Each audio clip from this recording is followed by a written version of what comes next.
زينة الإيمان أن السلام حياة قد جاء في القرآن أن السلام.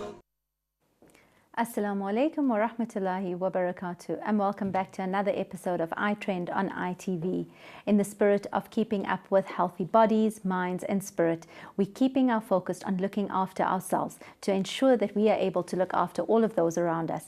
Today in our studios with us, we have one of Johannesburg's most prominent dermatologists, Dr. Nuri Moti Jusuf. Assalamu alaikum and welcome to the studio. Wa alaikum salam, thanks for having me. Nuri, it's such a pleasure to have someone of your caliber in our studio. You are, I know how busy you are, so we are so grateful for the time that you've spent to get here to us today. It's an absolute pleasure.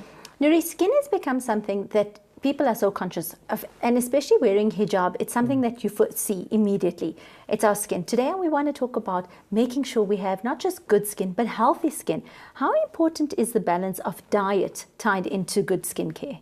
So generally, diet does play a huge role. And we're going to find that when we eat a bit of junk food, all of our high glycemic index food, we can see it on our face. Also hydration, drinking lots of water. You can see that hydration in your skin. And living here on the Highveld, we need to make sure that we're drinking our usual 8 glasses of water every day, because otherwise our skin really shows that dehydration. I know very often growing up even we've heard about this drinking of 2 liters of water, making sure we get it.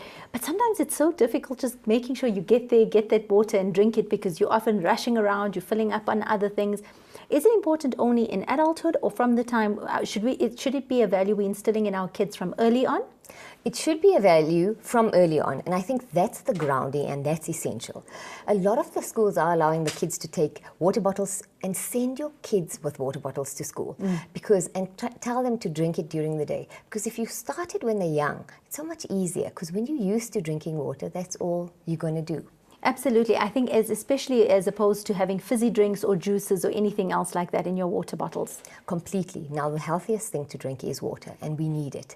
In terms of your fizzy drinks and even juices, with the sugar and the salt, you actually end up sometimes dehydrating the skin, not giving it the hydration it needs. I think that's something that's always stood with me. I know Nuri for many, many years, and spending a lot of time in your home growing up, the one thing that always stood out for me was the fact that there was always water on the table, yes, regardless of what meal we were having. Yes, exactly. And unfortunately with my mother it was tap water, no ice. So it was all good. Yeah.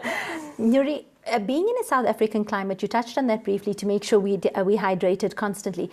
Skin has become a big issue. I remember loving lying in the sun and just having the sun soak into my skin. But yes, with the way the current climate is in South Africa and how harsh our sun is, how safe is it for our kids to be out all the time? So it generally isn't. And we say in South Africa, the one thing about sun exposure is that it does make vitamin D in our skin. Now living in Johannesburg, you don't have to worry about that, because we get enough sun winter or summer. Yes. So you're getting your vitamin D. If you're vitamin D depleted, that's often an internal thing, and that's separate. But essentially, all our kids should be protected. And the easiest way to protect sunscreens or our general, if we're playing or swimming or out we can use rash vests. Rash vests are easy, yes, because they take away the essential element of sunscreens, which is applied 15 to 30 minutes before you go into the sun, and reapply every 2 to 3 hours, which is why we've got to pop that sunscreen into our kids' bag, because by the time it gets to sport after school, the sunscreen they've put on in the morning is off. It's absolutely not working. I know many of the schools initially, like I know our school did, put sunscreen dispensers into each of their classrooms. Yes, which essentially is there for the use. The most important thing is that you have to know it takes 15 to 30 minutes to work, which is not always great. So I tell my kids at break time, try and reapply so you know that you're good to go when it is sports time. I know we don't have the proper measures in place, but try.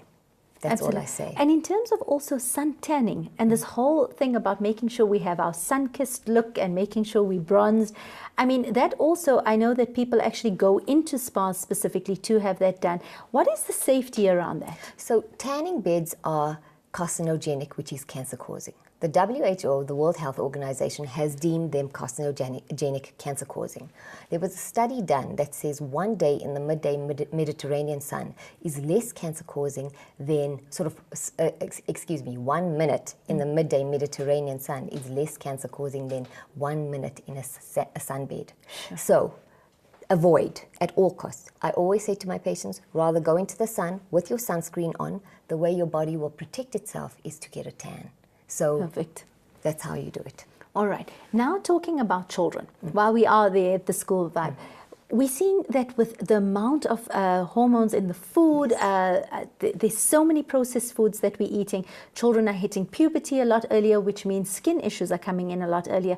And many people think it only affects girls. But I've seen that with boys and girls, there are a lot of skin issues. Acne is coming up a lot earlier.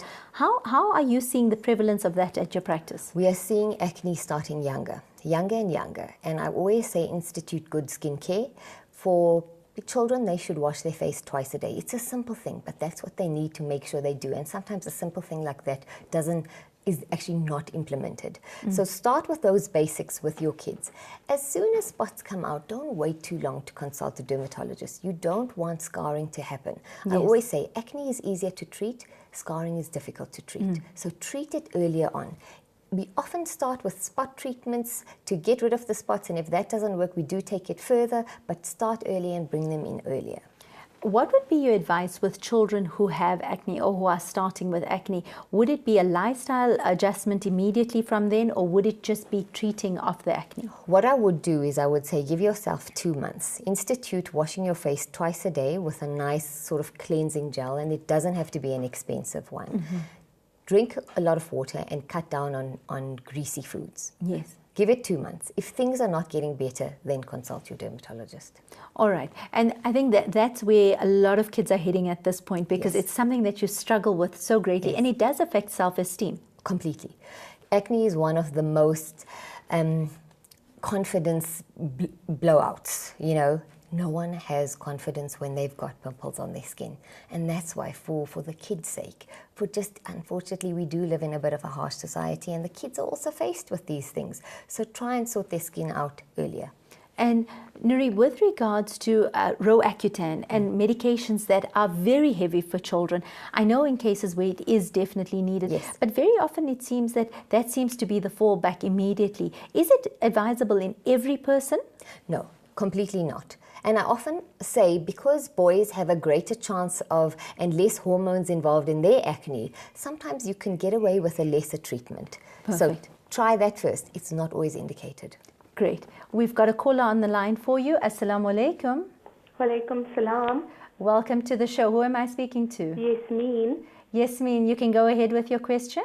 My question is with regard to girls. At what age do they take an oral contraceptive to help curb or treat their acne? Assalamu alaikum, Yasmin. There's a few factors involved with oral contraceptive pills. I know the gynaes aren't too fussy at what age. Personally, I don't give it younger than 16, but also I look at a lot of factors involved. Like if there is breast cancer in the family, then the oral contraceptive wouldn't be my first case. So we have to kind of take the history into account in every case and make sure that it's appropriate. Yes. Perfect. Yasmin, does that answer your question? Yes, thank you very much. Shukran. Thank you so much for calling in. Salam. Walaikum salam. Perfect. I think I didn't even realize that oral contraceptives would be an option in young kids. They can. They can for teenage girls because there's a huge hormonal element to it. And if you think about it, we're not going to do anything about the hormones, but the pill can give you a steady state of hormones, which is great. So you're not getting that flux which gives you the pimples. But like I said, not safe in every case. Fantastic. So like you said, everything needs to be taken on a case-by-case basis, and nothing is the same for every person coming in. Exactly. Absolutely. Nuri, as we get older, very often people think that acne is something that ends by 16, then you get into matric, everything is wonderful and you go out. But what we've been seeing is that sometimes it just doesn't end. And I know, like, I've had a problem skin growing up, and sometimes it just doesn't seem to come to an end. Yes. At what point are we seeing an end to acne, or is this going to plague us forever? It's going to plague us forever, unfortunately. We're seeing a lot of hormonal acne, which can be a resurgence of acne or something new that's starting out. From the ages of 25 to 35, that's usually when it starts. And it's usually in the chin area and around the jawline. And we do find it's a hormonal flux. And unfortunately, we can't do much about this except do something like a long-term treatment. So we often treat and then we maintain with various medications and physical treatments that we can do, but it's becoming a huge problem, perhaps more than teenage acne, because like you said, you would hope that it stops, but it doesn't. You know, it keeps going. And unfortunately, into the postmenopausal years, and then once that happens, you think the acne will go away because there's no hormones, but no, it doesn't. It keeps going, it keeps going. So we just need to be aware of this. How would you know? I mean, there's often treatments available saying this is the cure to the acne and this cream will sort it out. Yes. Is there a definitive cure for acne? That's my first question. And the second thing is, where do mums even start? Where do they even go as their first course? Not just mums of teens, but even in adulthood. Where do you even start with that if you being inundated saying, here's this treatment will work, this laser will work, this medication will work, and you have no idea where to begin? So what I always say is, if you think about it, acne is from within. If it's quite bad, you need to start with medication. And what we do with the medication is, even if it's hormonally driven, we wean you off it, and we could then institute specific treatments, whether it would be peels or something, but it must be specific to your skin that can maintain your skin barrier and your skin health and decreasing that inflammation.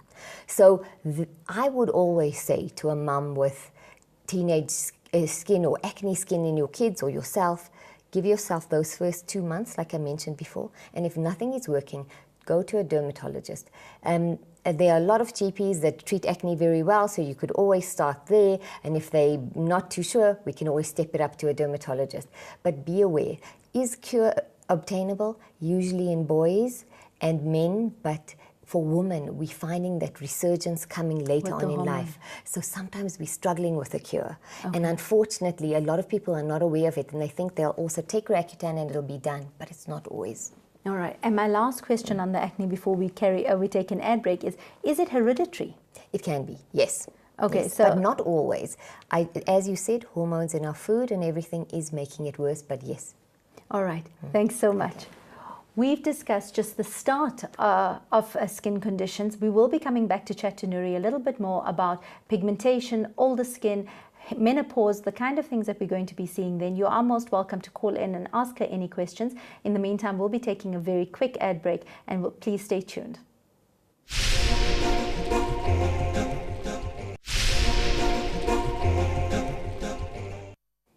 Assalamu alaikum wa rahmatullahi wa barakatuh, and welcome back to the studios. Like we said, we've got the very prominent Dr. Nuri Moti Jusub in our studios with us today. You are welcome to call in with any questions that you have regarding skincare and make the most of having her here with us. Dr. Nuri, we discussed acne and that. Now let's go into a little bit older ages. Pigmentation. That's a huge issue for many women hitting their 40s, sometimes even a little bit earlier.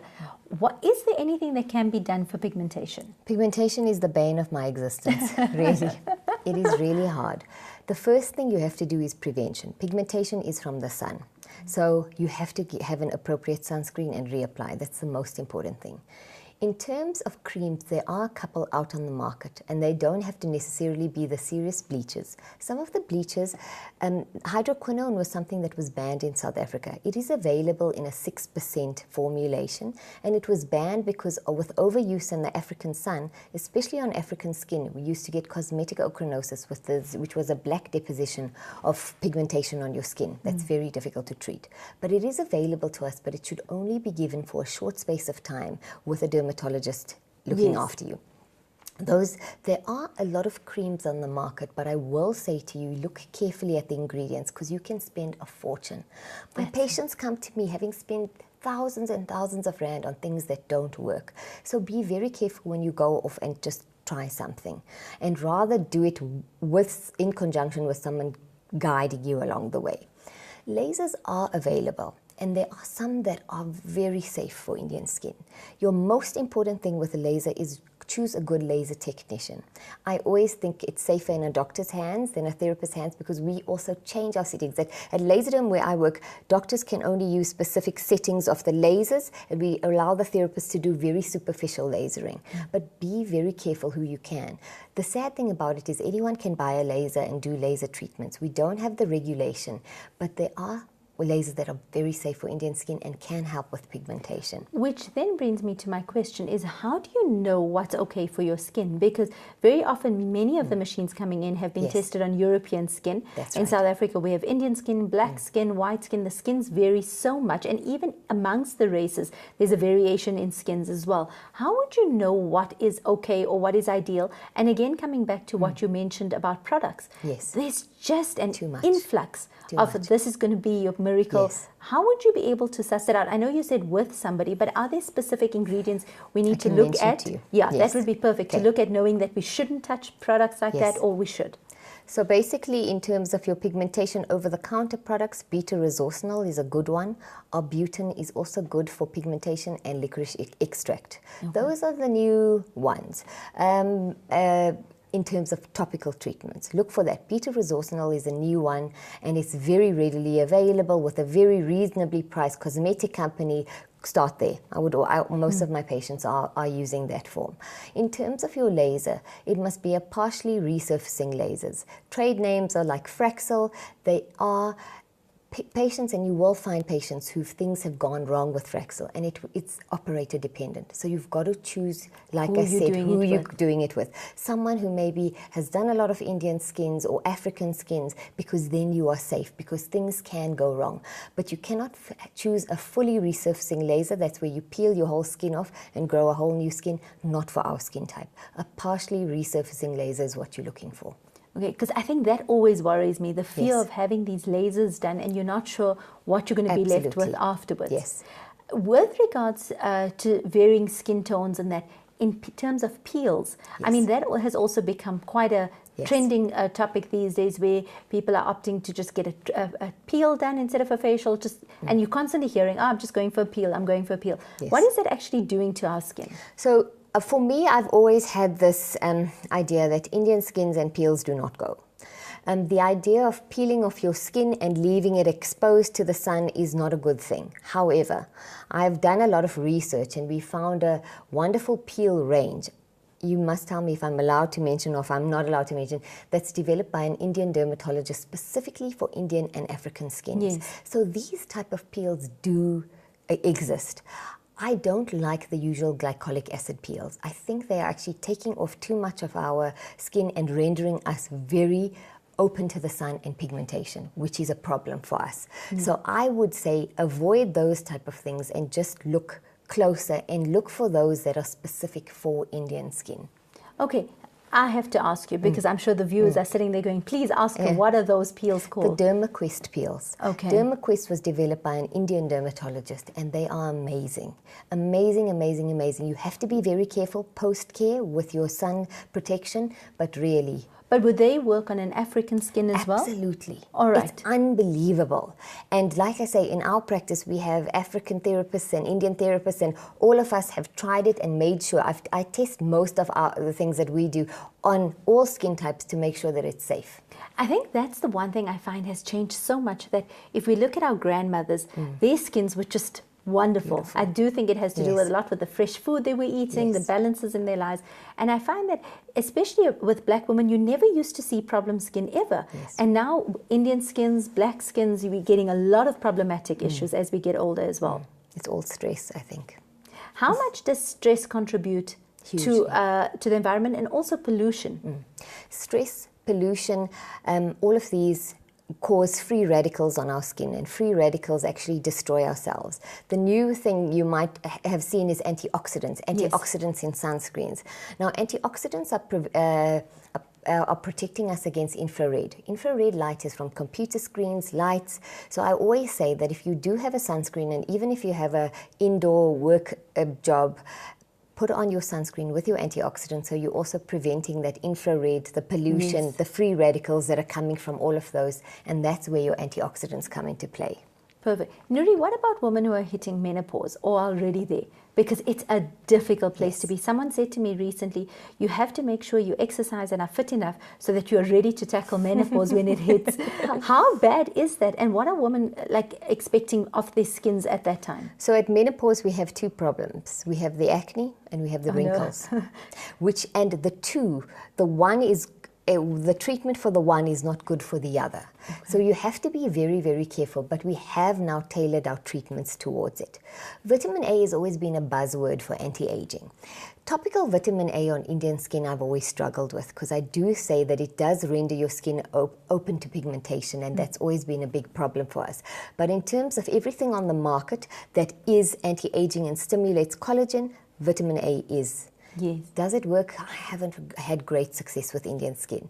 But that's where I find that our position should change from topical creams to lasers, because lasers are really great for Indian skin and we react really nicely to them. Our collagen stimulation from a laser is amazing and it lasts for a long time after your treatment.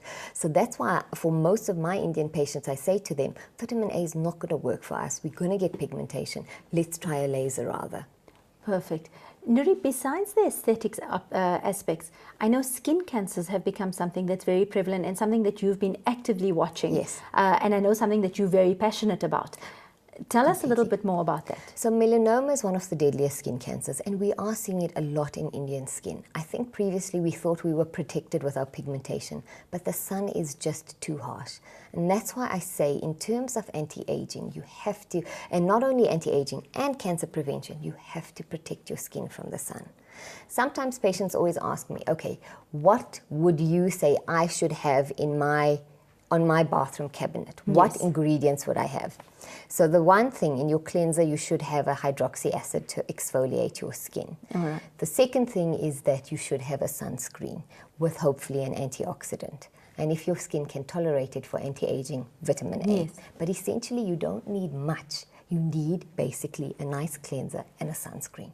That's pretty much it. So as long as you've got that, we should be heading towards taking care of our skin. Because prevention is also better than cure. That's what I've always found. So if you prevent the wrinkles at a young age, you won't have too many to deal with later on in life. Absolutely.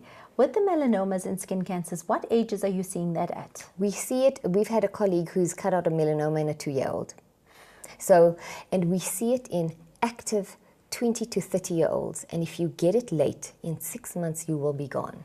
And that's the gravity of the situation. And I think it's not something, like I always wonder, like we speak very much about breast cancers, we speak about the other cancers. Skin cancers, had you not mentioned it to me in conversation, wouldn't be something that I would be concerned about or something that is sitting at the top, because I wonder how much people understand the seriousness or the gravity of it. Like I said, I think for our skins, we always thought we were protected, but the amount of skin cancers we're seeing on Indian skin is quite frightening, and African skin.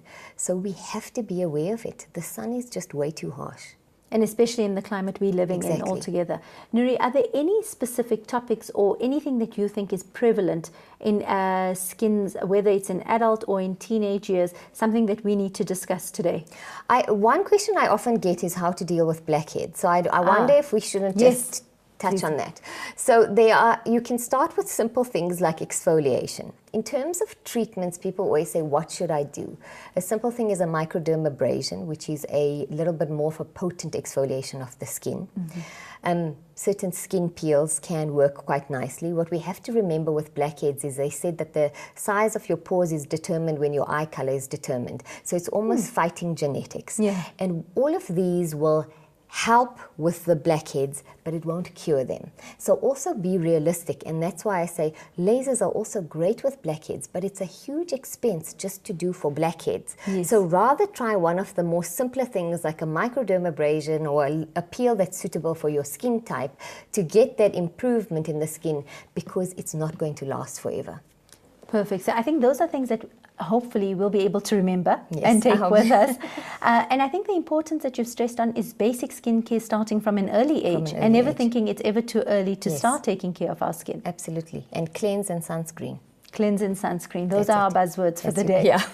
It's been such a pleasure to have you on. I think the information that we get from you every time we see you is just immeasurable and something that we can take forward every time we go from here. So we look forward to having you back on air and discussing more skin's queries, aesthetics, going forward, how to look after our skin as we get older. And we look forward to having you back on air for that. Thanks so much. It's been a pleasure being on.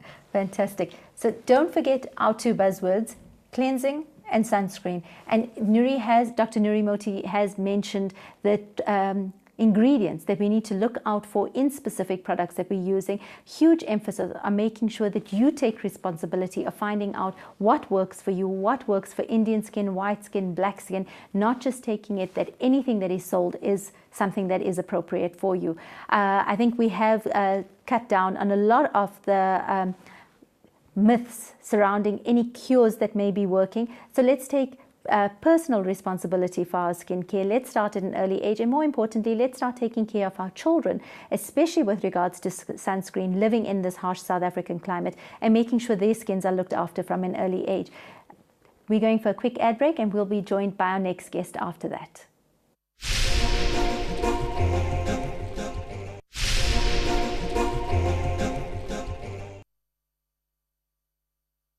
Wabarakatuh. Keeping in trend with everything that's happening with our skin, we've moved from our dermatologist, Dr. Nuri Moti Jusub, to our very, this lady was one of our first guests when started hosting iTREND, Tasneem Valley. We absolutely loved her then, so did many of our viewers, and it was only fitting that we got her back to discuss what her passion is. So Tasneem, you are not only a hijab stylist, a makeup stylist, celebrity blogger, but you are also I don't even know how, a beauty esthetician. Yeah.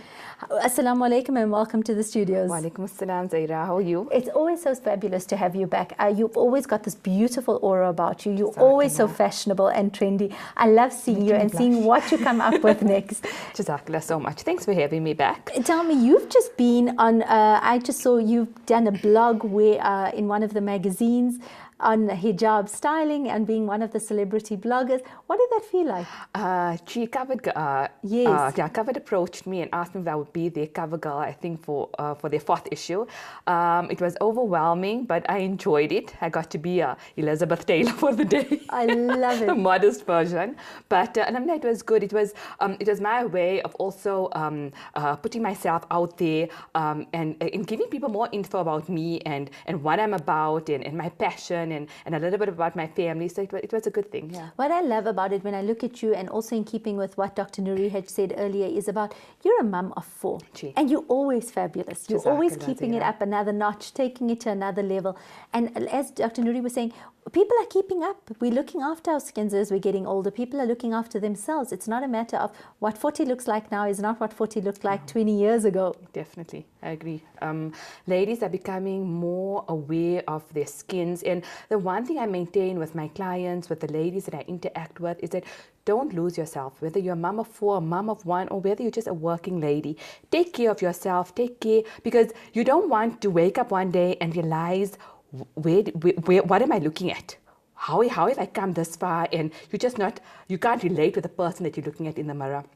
So I always believe that in order to be the best mom that you can possibly be, or the best person that you can possibly be, start with yourself. Start looking good. Start taking care of yourself, because if you look good, you're going to feel good. And if you feel good, you're going to perform better in every field. And I do think it ties in very strongly, because when we're not looking good and we're not looking like ourselves, self-esteem becomes an issue. And as we discussed, if skin is not okay, self-esteem gets affected. Everything we do starts being affected. Definitely. So it's like this vicious cycle that keeps going. Definitely, I agree with you. And the skin being the largest organ of the body. And apart from that, the face, you know that if your face is looking good, if you have the glow, or if someone just compliments you, it's like it revs up your what's the word I'm looking for? It revs up your confidence levels. Absolutely. You know? Absolutely. Yeah. And I think coming back also, especially with women in hijab, if you don't have hijab, there's very often your hair can distract away from how you're looking. But when you're wearing hijab, your face is a very focal point. It's just the face, yes. Absolutely. Tasneem, talking about young kids, we discussed acne issues and that. I'd like to discuss basic skincare for youngsters, whether it's boys or girls. And also the one thing that was very prevalent growing up for me, whenever we went to buy any products, people often ask, what's your T-zone? And I could never figure out what my skin type was or where my T-zone was. Okay. So let's discuss that. Okay, so let's discuss basics, right? Yes. So ideally, you need to know your skin type and your skin condition. Every person is born with a specific skin type. You're either born with a normal skin, with a combination skin, with a dry skin, right? Or an oily skin. Yes. Our skin condition is something that's affected by our external factors, by the environment, by the air condition, by climatic factors. hormones. That's what affects your skin condition. So when we talk about skin conditions, we're talking about having a dehydrated skin. We talk about pigmentation. We talk about acne. That's something that you develop over time. So you can be an oily person, but you can still have a skin condition of dehydration, which is something that every person in the Highveld area suffers from. We all suffer from dehydration. We have a very dry, draining climate. So even though you might be oily, you can still be dehydrated. And obviously, we know if you're not drinking enough water, Yes. it's going to contribute to the dehydration. So once you know what your skin type and your skin condition is, then obviously you'll know what products to start using. More often than not, people come to me and they say, you know what, especially when choosing a cleanser, give me something foamy, because then I feel like I've had a good cleanse, something that can soap up. But if you are a person that has a dry skin, that gel cleanser can actually dry your skin out even further. Yes, if you have an oily skin, then I would say, okay, go for a gel cleanser, because it will help with the oiliness. Yes. But once you know what skin type and skin condition you have, it's very easy to start choosing products so that you don't spend unnecessarily on products. That being said, also, Zaheerah, talking about starting with skincare from a very young age, I have 3 girls and a son, and I'm sure by the time he's older, I'll also get him to start using skin products. But with my girls, the same way that they brush their teeth every day and comb their hair every day, washing their faces and using a sunblock has become part of their routine. And that's exactly what Dr. Nuri Exactly. said. You need it on your table Yes, every day. yeah. You need your Every sunscreen day. and your cleanser. So, and the thing is, when you start off young, then it's part of routine. It's something they grow up with. So my girls also, from the age of 6 months, I've been using a sunblock on them, obviously suitable for babies. Yes. And as they've grown, we've just adapted it to their skins. And that's very important and prevalent. So Extremely. you're saying start as early as possible. Early as possible, yeah. Perfect. Tell me, in terms of how do we know what skin type we have? There's a youngster watching today and trying to figure out what is their skin type. Okay, so obviously my advice would be go to your therapist, your beauty esthetician, have a skin analysis done, or you can go to a dermatologist and have. They normally have machinery also for that to see like in depth what's happening with the skin. But ideally, it would be best to go to a professional to have your skin assessed. So like you mentioned earlier on about the T panel. So when we talk about the T panel, we're talking about the forehead, we're talking about the nose, we're talking about the chin. Mm-hmm. Most often people have a problematic area on the T panel in the sense that it gets very, very oily. So when we talk about a combination skin, we're talking about having an oily T panel Yes. and maybe a normal to a dry cheek area. Yes. Right? So that would be your combination skin. When we talk about having a normal skin, which means that maybe about 11 o'clock your skin still looks good. Like Yes. we're talking about like our girls that are maybe like just before puberty. Their skins look extremely normal, supple, beautiful. It's like they still have that baby skin. Once they reach puberty, that's when the problems sort of creep in. Yes. And from there, then we can identify exactly what type of skin type they have, what type, and conditions they do Would have. your skin type change over the years? Yes, yeah. Your skin condition, your skin type and skin condition can change because of the climatic factors and your external factors and your environment. I have lots of ladies and I have friends also who have like moved overseas to Dubai. And when they come back, they always complain about how harsh the weather is there and how bad their skins feel in those conditions. Obviously, even with the water being different. Yes. Some areas water is more harsher than other areas, and that affects the condition and the type of your skin. Absolutely. Tasneem, with regards to looking after our skin as we get into an older stage, like from your 20s onwards, Okay. obviously your skin treatments change in terms of what you'd be using on your skin then Definitely. compared to when you're in your 30s and when you're in your 40s as well. Right. So ideally, if you, like I'm talking about maybe from your late teenage years, let's say 17, 18, what I do recommend to my clients is that from that age, start using products. If you do suffer from acne-prone skin, obviously we're going to put you on an acne range. Yes. Right.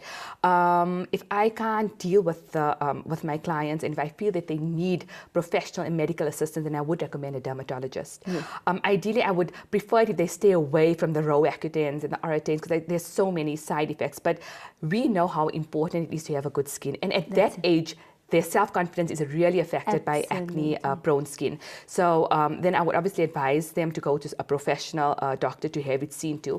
But if it's just like the slight breakout, then I would advise a good acne range. Something mild but still effective, and I would start putting them into a skin routine, and then if I do have ladies that come to me, mashallah, with beautiful skin, and then my advice to them would be just pump moisture into that skin.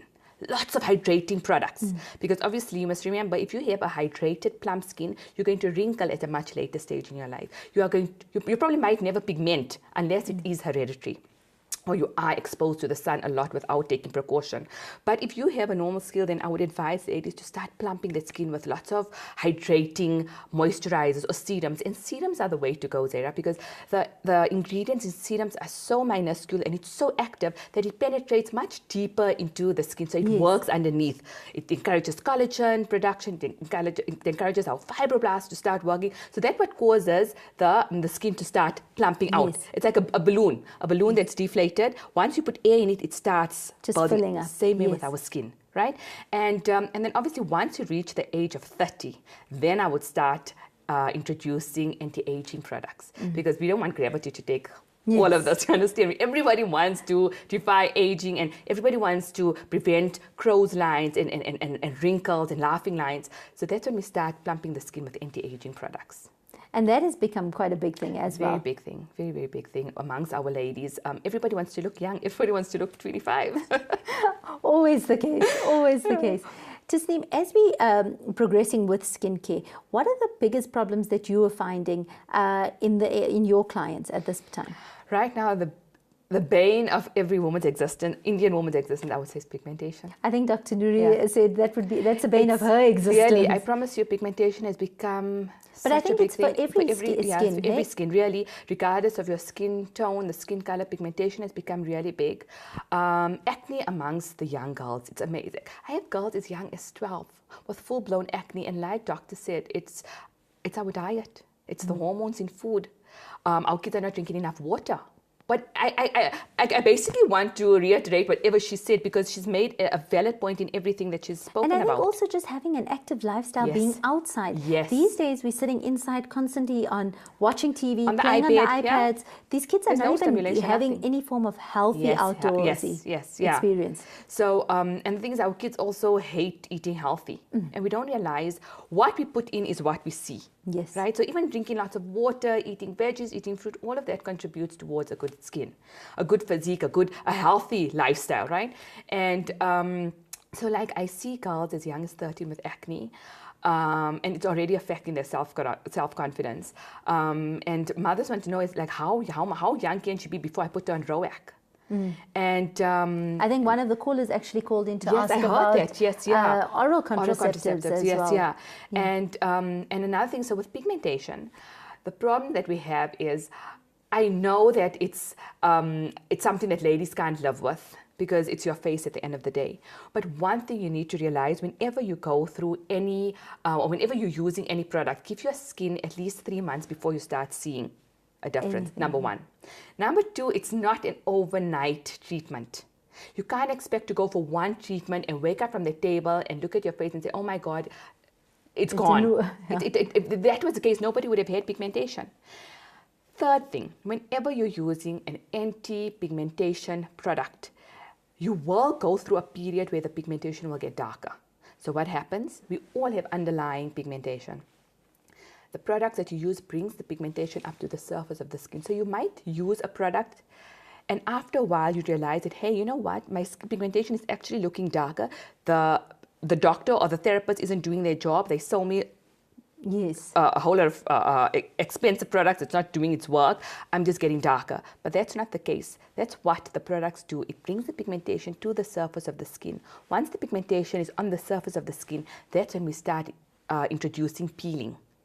Because then it's easier to use a peel on the surface of the skin, because then it's like taking an eraser and gradually fading that pigmentation out. So what happens? The pigmentation comes to the surface, it gets darker, but then with the peels or the lasers that you do, it starts breaking up the pigmentation and eventually starts looking like small little freckles on the skin. So you need to go through that downtime, you need to go through that bad time before actually getting to the good. So basically you need a lot of patience. Lots of, especially with pigmentation. And our ladies don't have that. Absolutely. I know, I don't either. We're going to be taking a short ad break, and then when we get back, we'll talk a little bit more about skincare.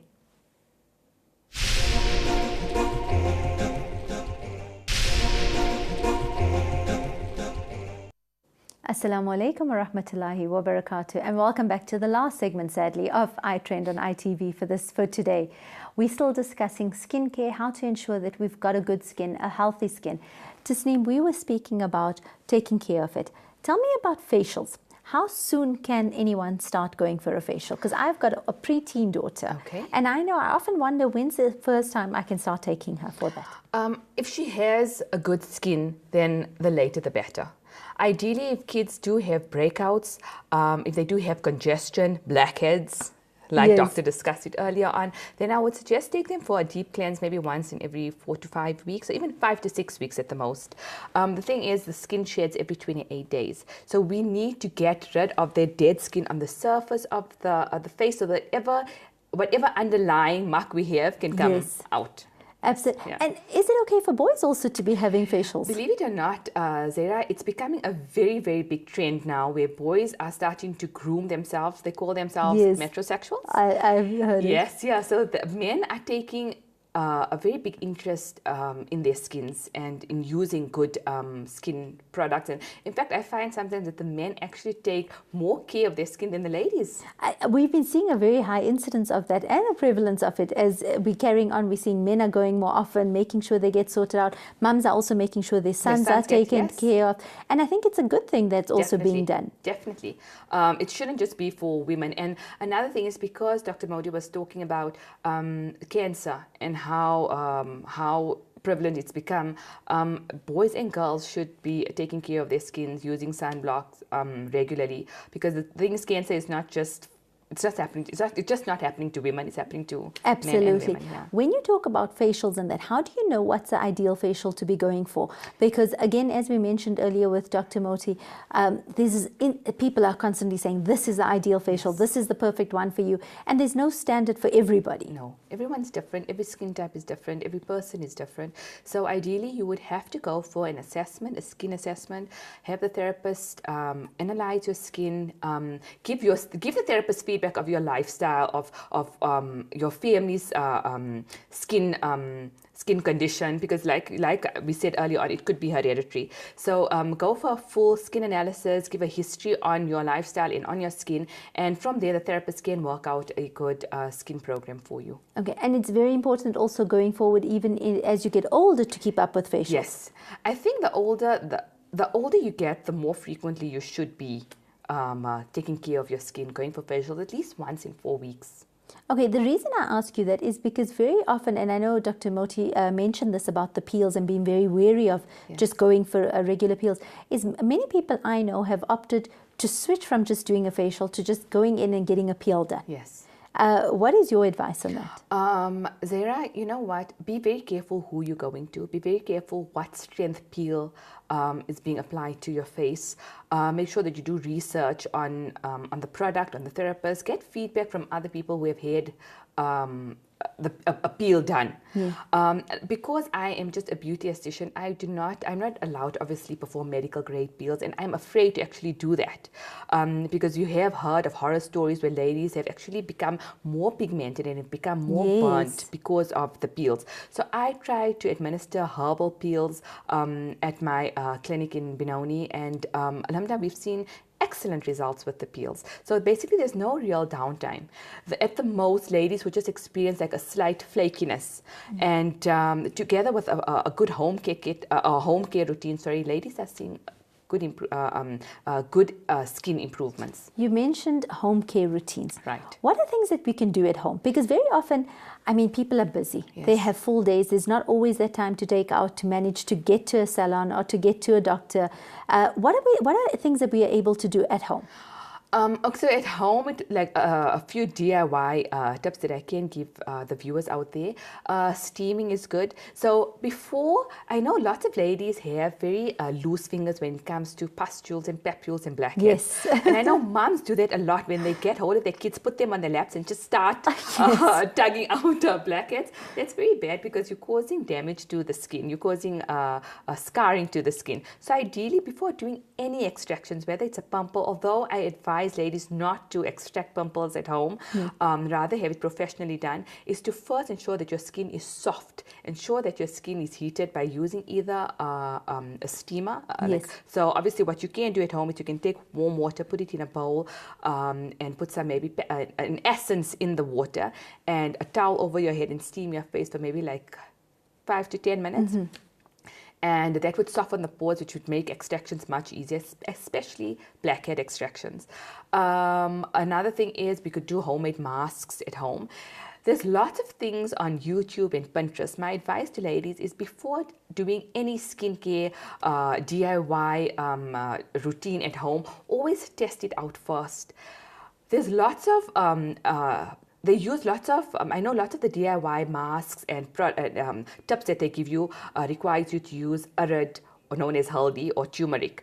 And I came across 2 ladies who actually tried a mask with that, and it burnt their skins a little bit because the iRed or the haldi isn't in its purest form. Yes. Like it used to be in those days, because that's where obviously it originated from, probably India, where our great-great-great-grandmothers used it. And now it's not in its purest form. So be very careful. Even using lemon juice to lighten marks and to lighten pigmentation. Lemon juice obviously is very acidic and it could be harmful to the skin. So whatever DIY you are going to use, I'm not against DIYs, but whatever you are going to administer at home, do a test batch first, probably preferably behind the ear or maybe on the neck region or somewhere where it's not on the face where it's exposed. Another good DIY tip that I have is pure organic coconut oil, which has become the craze now, in the cult now. Massage your skin with that. So take pure organic coconut oil, emulsify it in your hands and work upwards to obviously that will strengthen the skin, it will plump up the skin, it will cause good skin stimulation. So obviously around here, just start pinching and massaging up this way, even here. And would you do that for your kids as well? You know what? Right now, my kids are very young, but I think as they grow older, once they start hitting their teens, I would definitely encourage it. And every evening? Every evening, right? That's fantastic. But obviously, you're not going to do it on full-blown acne-prone skin. Because then obviously we're going to stimulate acne, right? So I'm talking about a skin that's maybe just normal, like a normal dehydrated skin. We would obviously start massaging the skin with the organic coconut oil. And a good area to start, like regardless of maybe from your 20s, is the eye area, because that's where you notice first signs of wrinkling. So take the ring finger, which has the least amount of pressure on the hands, apply the coconut oil in very small circular motions without tugging the skin. Just be very gentle. Very, very extremely gentle and light. Start massaging the skin upwards. That really helps, organic coconut oil. Another a tip that I can give the ladies, I first actually heard about this step on CII on Zaheerah Kaka's show, and last week in the week a friend of mine mentioned it to me, and that is icing. Apparently the Chinese do it a lot. So ice twice a day, and it's like literally taking Botox and just pulling it all up. So icing works wonders. So Tasneem, we're actually going to push you to actually do your own little blog that we can follow on a regular basis, Inshallah, and keep Zaheerah, up with what's happening and what's trending and what you've tried at home. Because I think, I always say to the guests on the studio, it's one thing to be in here, but we want to follow you and we want to see what else you're doing. Inshallah, with being a mom of 4 here, it's challenges and it's a bit tough, but we'll try. Fantastic. Tasneem, there's so much more to still explore. Unfortunately, our time has reached its end. I have no doubt we've seen you on our first show. We've seen you again now, and we look forward to having you on many more shows going forward as well. Thank you so much, Zaheerah. Jazakallah to your viewers and to you. It's such a pleasure always having you here. I think we've received some wonderful tips of things that we can do in our own home environment, making sure we take care of our skin, taking care of our children's skin as well. And Tasneem has given us some fabulous home DIY ideas, but like she says also, please take caution and exercise extreme caution and precaution when you're doing anything, because nothing is completely in its purest form the way original recipes have told you how to do it. I think for both Dr. Nuri Moti Jusub and for Tasneem Valley, let's follow their accounts on social media. I'm going to push Tasneem to put some things up and to make sure she starts a blog so that we can follow on how we can take care of our skin. In the spirit of looking after ourselves, I wish you all the very best. Look after yourselves, not only in body and mind, but also in health and in spirit. We'll see you here next week, same time, same place. Assalamu alaikum wa rahmatullahi wa barakatuh.